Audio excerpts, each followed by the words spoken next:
Hi friends, जय जगन्नाथ। मो मामुनी मो यूट्यूब चैनल को आपण मानक स्वागत। चलतु आज बनैबा कोसला शाग तरकारी बिना पियाज रसुण।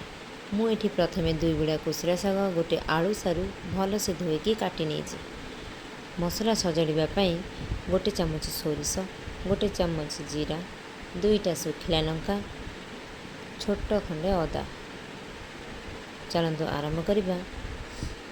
प्रथम कढ़ईटी गरम कर 2 चामच सोरिष तेल दबा। तेल गरम हो आसिले अल्प फुटण पकेबा। फुटणटी फुटी आसला काटिक रखि आलू सारू को पकेबा।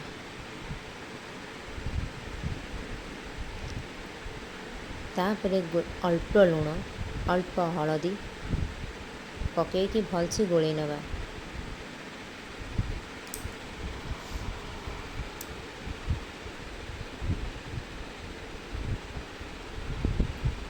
भलसे घोड़े नवा।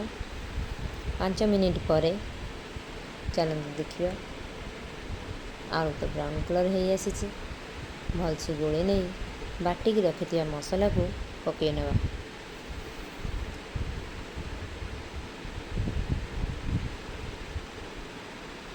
भलसे गोले नवा। मसला बेसी कषिया दरकार नहीं। सोरिष मसला बेसी कषिले पिता लगे। पानी दे नवा।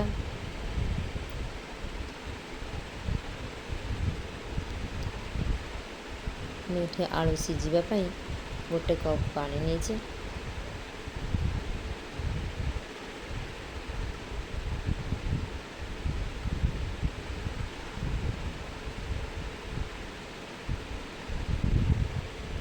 तापर घोड़े नवा। 5 मिनिट पर देखिबा आलू सीझी कि नहीं। जदि आलू सीझी जाइथिबो ताहले आमे साग पकेबा। आलू तो ये सीझी गलानी। चलतु साग काटिक रखि साग को पकेबा।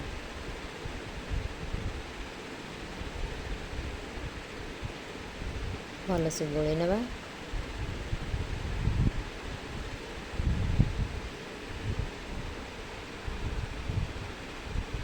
अल्प लुण दबा स्वाद अनुसार।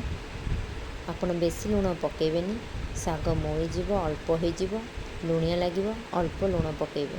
आम सारू आलू भी अल्प पकईले अल्प पकेबा। पकई भलसे गोलैकी घोड़े नवा। 5 मिनिट पर खोलिबा। आम साग हो आसला। भलसे गोले नवा। सारू आलू को गोटे गोटे सारू आलू को एमती चापी नवा। चापी नेले तरकारी बहलिया हुए, भल स्वाद लगे खायापे। एमती चापी ने किछ समय छाड़ीदे टिके फुटब।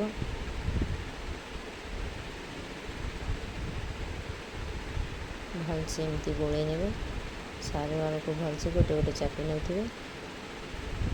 देखिए तरकारी बहुत बढ़िया लगे। देखो हमारे फुटी आले तरकारी। देखो तरकारी रेडी। आप थे खाइबे बिना पियाज रसुण तरकारी एमती करके खाआंतु। देखिए बहुत बढ़िया लगे। आप कमेंट बॉक्स रे जणेबे।